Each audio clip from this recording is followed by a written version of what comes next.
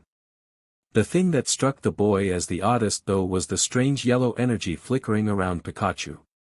It wasn't the same white and serene-looking one that surrounded he and everything else around them. This particular yellow aura seemed like it embodied the very meaning of the word uncertainty. It looked wavering, nervous, unsettled and flickering. He didn't know where it came from, but Ash heard a voice in the back of his mind suddenly speak, as if a whisper, and tell him that the energy around Pikachu was representing its current emotions at the time. He didn't know if the voice was right or not, but he did know that he had to do something. They couldn't stay as they were now forever. With that, he slowly walked up to Pikachu and stared at him. The red pouch-cheeked Pokémon looked back up at him and displayed the weariness he was currently feeling. Ash just nodded and gave a soft smile, showing that everything was going to be alright as he reached out his hand, the one that had the mark on his palm, and laid it onto Pikachu's head. Again, he didn't know why he did it, but he felt it to be the right thing to do. As soon as the physical connection between the two was made, images and emotions started to pour into his mind from Pikachu. What he saw were images of its life as a Piku, everything it did to survive in the wild, and even his meeting of a mother Kangaskhan and her baby. The former having taken him in and adopted Pikachu as her own.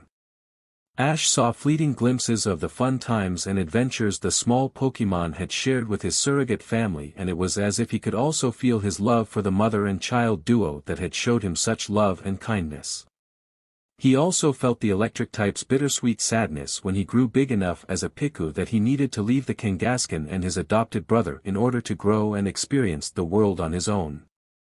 Even though he hadn't wanted to, Pikachu had simply grown to the point where he no longer fit in her pouch with her baby and knew that the time had, sadly, come to leave. Strangely, as much as he was seeing, Ash felt that he hadn't witnessed all of Pikachu's time with the mother and baby Kangaskhan, but only a small fraction of it. He also got the even stranger feeling that there were still earlier memories Pikachu had that even he didn't remember, as if repressed. Not that the confused young man had any idea how he could possibly know such things. Ash himself felt Pikachu's loneliness that he had experienced so often after leaving Kangaskhan and her baby. He also experienced, vividly, the mistrust of humans Pikachu grew to develop after seeing how some people treated and acted toward Pokémon during his time traveling throughout the region. Most of all though, the boy also felt the longing in Pikachu to become strong and powerful. To stand at the top of his species and battle fierce opponents. He could so clearly and easily see the passionate electric type's thirst to fight and defeat the strongest foes possible and to become something great. A Pokémon to be both respected and admired. His longing to be strong and powerful wasn't all because of notability and ego, however. Ash was able to feel and see, like staring into the electric type's very own heart, that Pikachu yearned to find a family for himself. Someone he could love, care for and defend. He desired to have someone special in his life that he could get strong for and protect. Much like how he had felt toward his Kangaskhan family. Which was another reason he had left. While he loved them, Pikachu knew that if he stayed, his power as a Piku would have never grown great enough to be able to defend them adequately in the face of a serious threat. Ash also witnessed, amid Pikachu's daily travels, all the intense training that he had put himself through daily as a Piku. Testing, pushing and straining his limits. He saw memories of the determined young Pokémon running as fast as he could in full-on sprints. He watched him use trees, rocks and other natural obstacles to improve his agility and evasiveness by running, jumping, climbing and hurtling from one point to another as quickly and smoothly as he could.